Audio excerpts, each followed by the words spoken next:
Across the vast, sun-drenched plains of the African savannah, a silent rule governs every sunrise and every shadow. It is a land of brutal honesty, where life is bought with blood and held with strength. At the heart of this landscape stands a figure that has inspired human myth and legend for millennia, the lion. But to see him merely as a predator is to miss the complex, heavy reality of his existence. He is a king, yes, but in nature, a throne is never a gift. It is a temporary lease, paid for in constant vigilance and scars that never quite heal. Look closely at a pride male in his prime. He moves with a deliberate, heavy grace. Every muscle in his 500-pound frame is a tool designed for a singular purpose, the defense of his legacy. His golden mane, thick and dark, is not just a symbol of his majesty. It is a shield, protecting his neck from the killing teeth of his rivals. It tells a story of survival, of seasons endured, and of battles already won. For this lion, the crown he wears is a burden of absolute responsibility. He is the guardian of the pride, the protector of the cubs, and the sole arbiter of his territory's borders. The life of a king is defined by a paradoxical peace. On the surface, it seems an existence of luxury. He is the first to eat from a fresh kill, often taking the lion's share, while the rest of the pride waits. He spends his days resting in the shade of acacia trees, seemingly indifferent to the world around him. But this stillness is an illusion. Even in sleep, his ears are tuned to the frequency of the wind. He listens for the snap of a twig, the alarm call of a bird, or, most terrifying of all, the distant low-frequency vibration of a strange roar. To be the king is to live with a target on your back.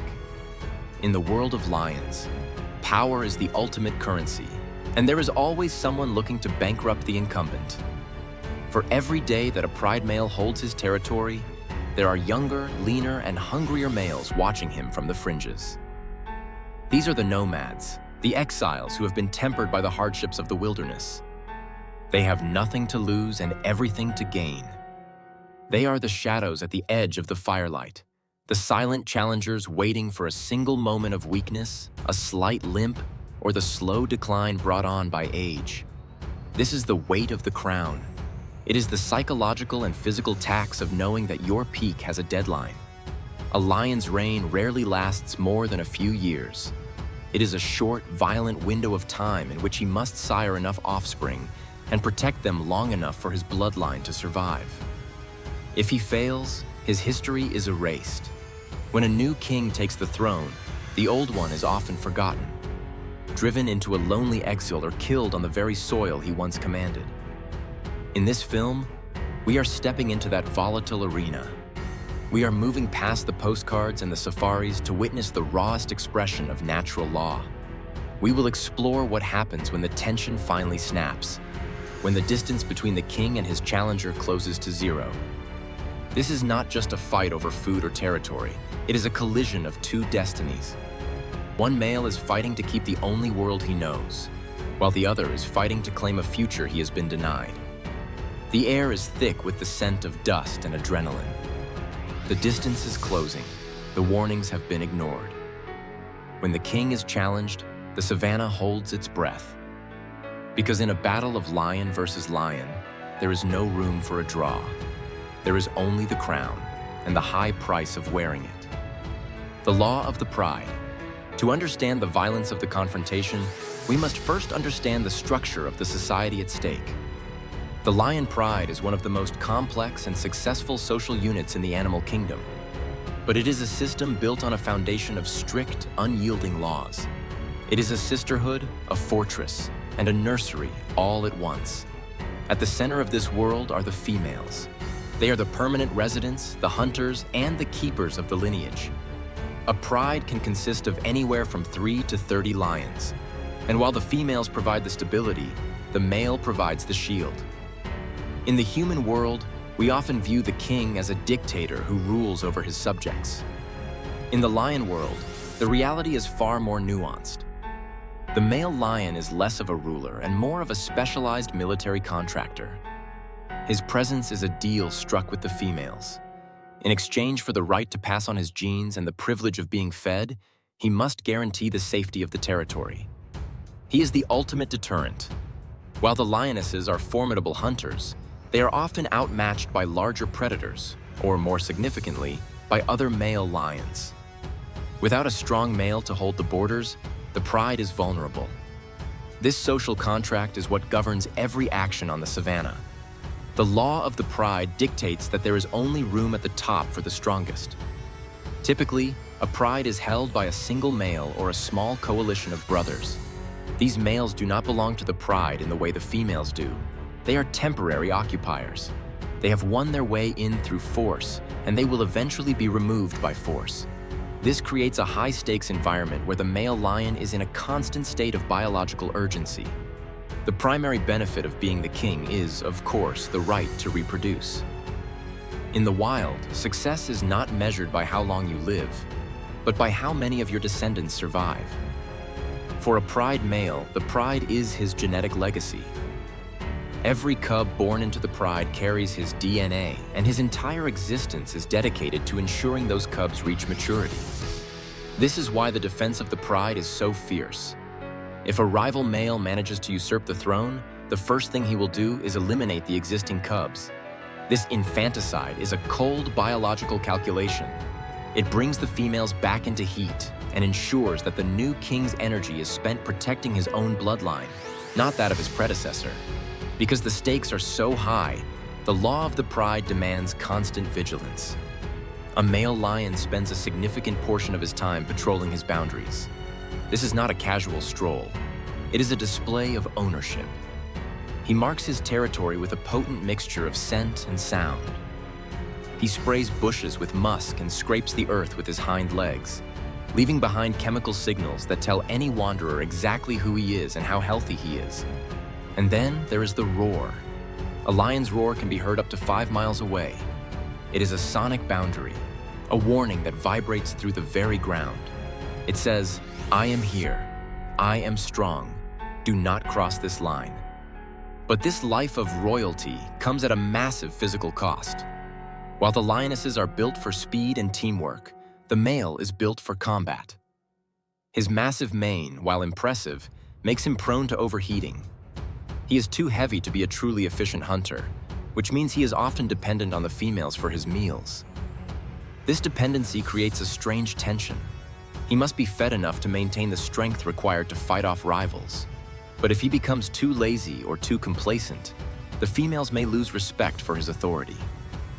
In some cases, if a male proves too weak to defend the pride, the lionesses themselves may turn on him or refuse to assist him when challengers arrive. The territory itself is often a vast expanse of land, sometimes covering over 100 square miles. Maintaining control over such an area is an exhausting feat of endurance. The king must know every thicket, every watering hole, and every game trail. He must be aware of where his females are hunting and where potential threats might be lurking. He is a general who never leaves the front lines. Every stranger he encounters is a potential assassin. Every roar he hears from across the valley is a question directed at his fitness to lead. This part of the lion's life is often overlooked in shorter nature clips. We see the kill, we see the fight, but we don't see the long, grueling hours of the patrol. We don't see the restless nights spent standing guard while the rest of the pride sleeps. The law of the pride is a law of exhaustion. It is the understanding that the crown is not a piece of jewelry, but a weight that grows heavier with every passing season. As the years go by, the king's body begins to show the toll of this law. His teeth wear down, his joints stiffen. The scars from previous defenses accumulate, creating a map of his history on his face and shoulders. He is still the king, but he is a king who is slowly being consumed by his own kingdom.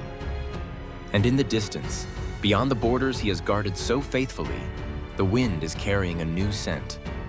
The law of the pride is about to be tested. The stability he has fought to maintain is about to be shattered by those who have been living outside the law. The nomads who have nothing but hunger and ambition. The challengers, the nomad coalition. While the king sits upon his throne, a different kind of lion is being forged in the shadows of the peripheral wilderness. These are the nomads, the disenfranchised, and the landless. To understand the challenger, we must go back to the moment their journey began. A moment of profound rejection. When a young male lion reaches the age of 2 or 3, his presence in his birth pride becomes a threat to the dominant male. One day, he is a protected prince. The next, he is a target of his father's or uncle's aggression. He is driven out, forced across the borders into a world where he is no longer welcome. This transition is the most dangerous period in a lion's life. Suddenly, the safety of the pride is gone. There are no lionesses to bring down a zebra, no backup when a pack of hyenas decides to test his resolve. The nomad life is a life of scavenging and stealth. These young males become the ghosts of the savannah, moving through the no man's lands, the buffer zones between established territories where the grass is thin and the prey is scarce. They learn to hunt for themselves, often targeting smaller, more difficult prey, or risking their lives to steal kills from other predators. It is a brutal, unforgiving school of survival that weeds out the weak. However, nature has provided these exiles with a survival strategy: the coalition. It is rare for a lone lion to successfully take over a pride and hold it for long. The odds are simply too high. Therefore, brothers, cousins, or even unrelated males who meet in the wilderness form a fraternity of necessity. This coalition is a bond forged in hunger and shared hardship. In these groups, the individual's ego is secondary to the collective's power. They sleep together, hunt together, and most importantly, they learn to fight as a synchronized unit. A duo or a trio of nomadic males is a vastly different prospect than a single wanderer. They are a mobile army, an engine of ambition. As these nomads age, their bodies begin to change. The lean, lanky frames of adolescents fill out with dense muscle. Their manes begin to grow, darkening as their testosterone levels surge. By the time they reach 5 or 6 years of age, they are at the peak of their physical power. They are tempered steel, hardened by years of living on the edge. Unlike the pride male, who may have grown heavy or complacent with the comforts of his position, the nomads are hungry, both literally and figuratively. They have nothing to lose. They own no land, they have no offspring, and they have no legacy. Everything they want lies within the borders of another lion's kingdom. The nomads do not attack blindly. They are patient observers. As they move along the edges of a territory, they are constantly gathering intelligence. They listen to the king's roar, not with fear, but with a clinical ear for weakness. They note the frequency of his patrols. They watch how he interacts with his lionesses. They smell his scent marks, looking for the chemical signatures of illness, injury, or old age. This is the reconnaissance phase of a coup d'etat. They might spend weeks or even months hovering on the fringes, testing the perimeter, retreating when the king approaches, and returning the moment he leaves. There is a psychological shift that happens when a coalition of nomads decides it is time. The behavior changes from avoidant to provocative. They begin to trespass more boldly. They might kill a buffalo in the heart of the king's territory and stay there to eat it, a direct insult to his authority. They begin to roar back, their voices joining in a chorus that challenges the king's singular narrative. They are no longer just trying to survive, they are beginning to occupy. This period is one of immense tension for the entire ecosystem. The prey animals can sense the shift in the hierarchy. The hyenas and leopards become more cautious as the apex power struggle intensifies. The nomads are now focused on a single point on the horizon: the pride they have chosen to claim. They have spent years in exile, living as shadows, and they are tired of the cold nights and the stolen scraps. The bond between these challengers is their greatest weapon. In the coming conflict, they will use their numbers to outflank and overwhelm. They know that if they win, they share the ultimate prize: a home, a harem, and a future. But they also know the price of failure. To be defeated as a nomad often means death or permanent injury in a land where there is no one to care for the wounded. As the sun sets over the savannah, the nomads move with a new sense of purpose. They are no longer running away from their past. They are marching toward their destiny. The weight of the crown is about to meet the hunger of the exile. The stage is set for a collision that has been years in the making. The challengers are here, and they are no longer asking for permission to exist. They are coming to take what they believe is theirs by right of strength. Psychological warfare and the encounter. In the theater of the wild, the most violent battles often begin in total silence, or with a sound that travels for miles. Before a single claw is unsheathed, a psychological war is waged, a war of nerves, presence, and pure intimidation. This is the phase where the king and his challengers attempt to break each other's will. For the dominant male, the goal is to project an image of invincibility. For the challengers, the goal is to prove that the king's time has passed. It begins with the roar. To the human ear, a lion's roar is a symbol of the wild. But to a rival lion, it is a complex data stream. A roar reveals the size of the coalition, the health of the individuals, and their level of confidence. When the king roars from the center of his territory, he is broadcasting a message of ownership. When the challengers roar back from within his borders, they are committing an act of war. This is a vocal duel. They roar in sequence, back and forth, the sound waves vibrating through the tall grass and the chests of every animal for miles. The challengers often roar in unison, a terrifying wall of sound designed to make the king believe he is outnumbered and outmatched. But the psychological pressure is not just auditory, it is chemical. As the challengers push deeper into the territory, they begin to systematically overmark the king's scent. Where the king has sprayed his signature on a leadwood tree, the challengers will spray their own directly over it. This is a profound insult in the feline world. It is the equivalent of tearing down a flag and raising a new one. When the king discovers these marks, the scent tells him everything he needs to know. These are not young, passing nomads. These are mature, powerful rivals who have come to stay. The adrenaline begins to flood his system, and the fight or flight response is suppressed by a deep, instinctual drive to defend his ground. As the gap between the two forces closes, the atmosphere on the savannah changes. The usual sounds of the night, the chirping of insects, the distant calls of nightjars, seem to fall away, leaving a heavy, expectant silence. The encounter usually happens in the dim light of dawn or the shadows of dusk, times when lions feel most powerful. The first visual contact is a moment of pure electricity. Usually, the lions will spot each other from hundreds of yards away. They do not rush in blindly. Instead, they engage in a slow, agonizingly deliberate approach. This is the warrior's walk. They move with their heads held low, their shoulders rolling with every step, showcasing the sheer mass of their muscles. Every movement is calculated to display size. They may stop to scratch the earth violently with their hind legs, kicking up dust and leaving deep gouges in the soil. A visual demonstration of the power in their limbs. The king's mane plays its most crucial role here. A thick, dark mane makes a lion look significantly larger than he actually is. It is a biological bluff. If the king can convince the challengers that he is too massive, too dangerous to tackle, they might turn and leave. He will stand on a termite mound or a slight rise in the land, silhouetting himself against the sky, maximizing his perceived stature. He will stare directly at his rivals, his amber eyes fixed in a predatory gaze that never wavers. In the world of predators, eye contact is a challenge. Breaking it is a sign of submission. The challengers, however, have the advantage of the unit. They move in a flanking formation, spreading out slightly to force the king to divide his attention. They are looking for any sign of hesitation. They watch his tail. Is it twitching with controlled rage, or is it tucked slightly? They watch his ears. Are they pinned back in a defensive crouch, or are they forward, scanning for the moment to strike? As they move to within 50 yards, the psychological warfare reaches its breaking point.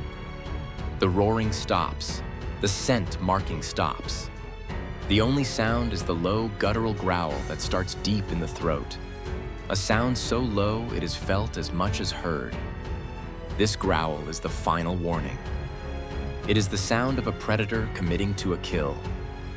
At this range, the lions can smell the breath of their enemies, the dust on their coats, and the pheromones of aggression. The tension at this moment is almost unbearable. The king is standing his ground, perhaps with his back to the heart of the pride where his lionesses and cubs are hidden. He is the thin golden line between his legacy and total destruction. The challengers are inches away from the prize they have dreamed of during their years in the wilderness. There is one final heartbeat of stillness, a moment where the entire world seems to stop and watch. And then the silence is shattered. The psychological war is over. The physical war has begun. The ultimate clash, battle for survival. The transition from psychological tension to physical violence happens in a heartbeat.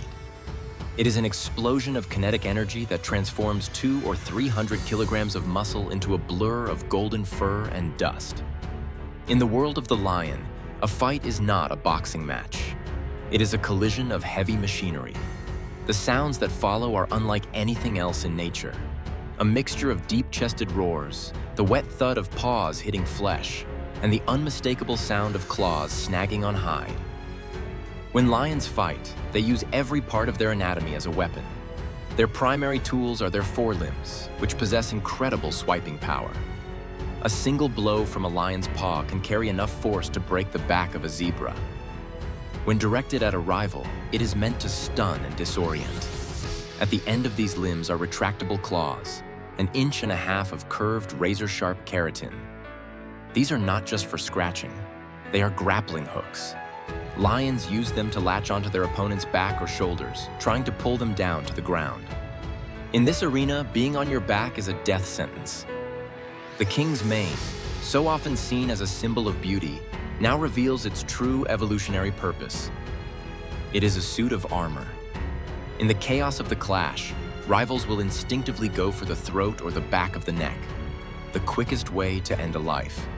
The thick, matted hair of the mane makes it incredibly difficult for a challenger to get a firm grip on the windpipe or the spine. It buys the king time. It forces the fight to be one of attrition rather than a quick execution. The choreography of the battle is dictated by the numbers.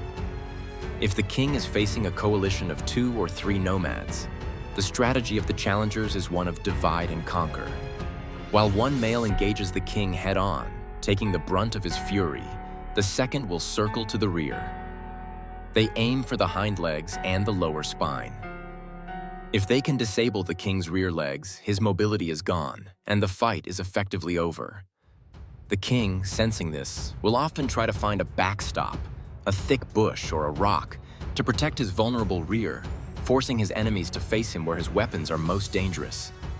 The bite of a lion is their ultimate finisher.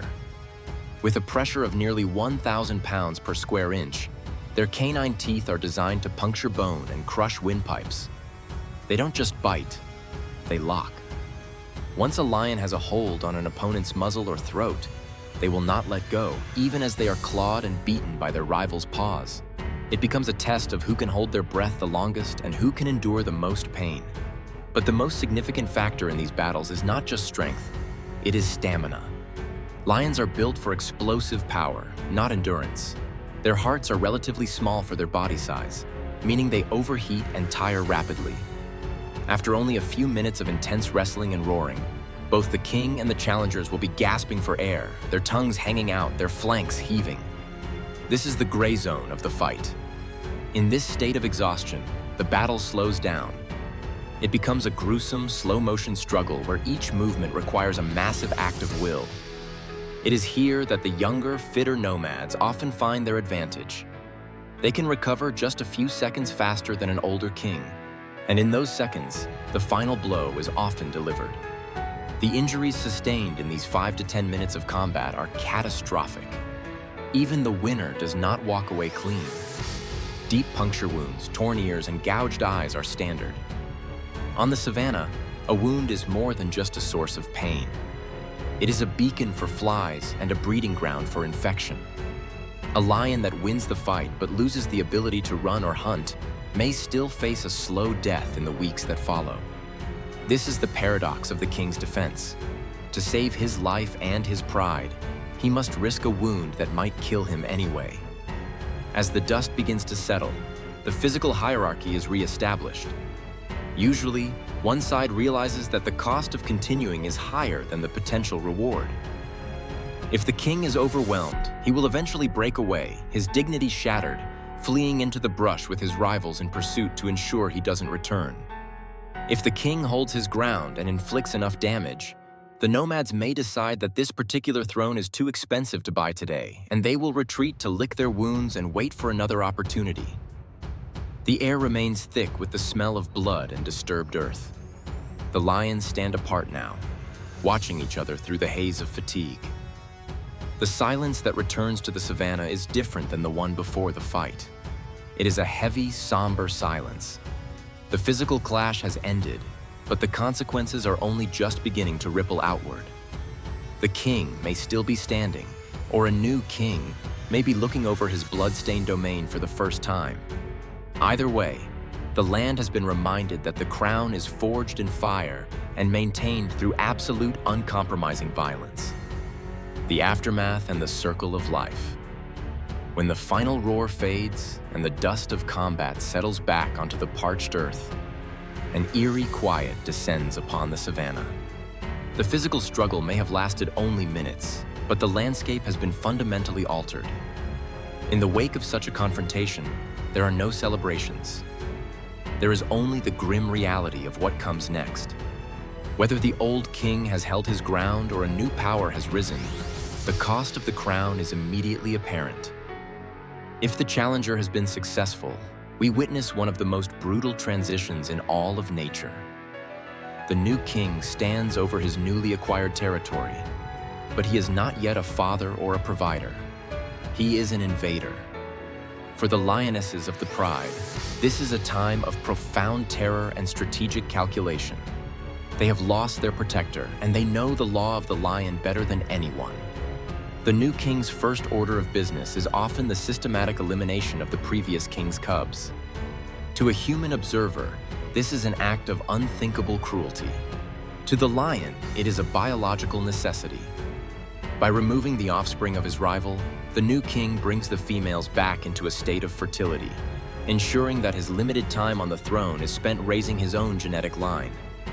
It is a cold, hard reset, a wiping of the slate that ensures the strongest genes continue to dominate the landscape.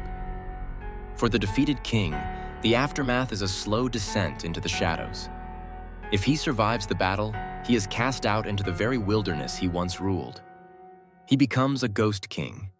Without a pride to hunt for him and without the strength to take down large prey alone, he often spends his final days scavenging the scraps of others. His magnificent mane becomes matted and thin. His once mighty roar becomes a raspy cough. There is no retirement in the wild, and there is no sympathy for the fallen.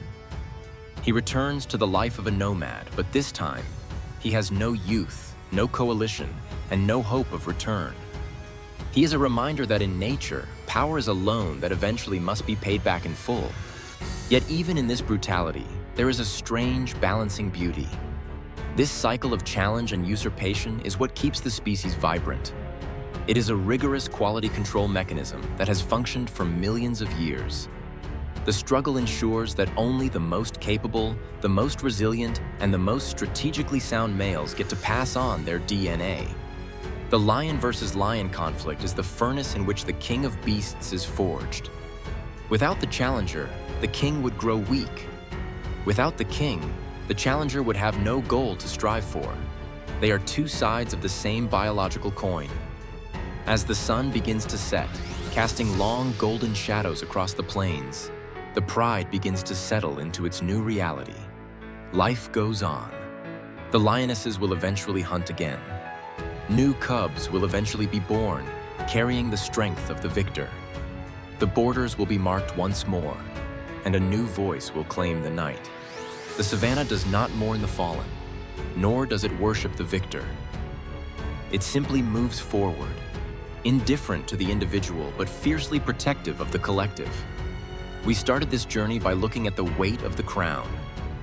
We have seen that the crown is not made of gold, but of scars, vigilance, and the constant threat of replacement. To be the king is to be the target. It is a position of temporary brilliance in a world of eternal competition. As we watch the new, or remaining king look out over the horizon, we see the cycle starting all over lie. He is at his peak today, but somewhere, perhaps miles away in the tall grass, a young nomad is growing stronger. A new coalition is forming. A new challenge is being whispered in the wind. The story of the lion is the story of the circle of life itself. A circle that is not a smooth, peaceful loop, but a jagged, violent, and magnificent struggle for immortality. The king is dead. Long live the king. The crown has been passed, or it has been defended, and the savannah waits for the next roar to signal that the game is beginning once again. In the heart of Africa, the only constant is change, and the only certainty is that the king will always be challenged.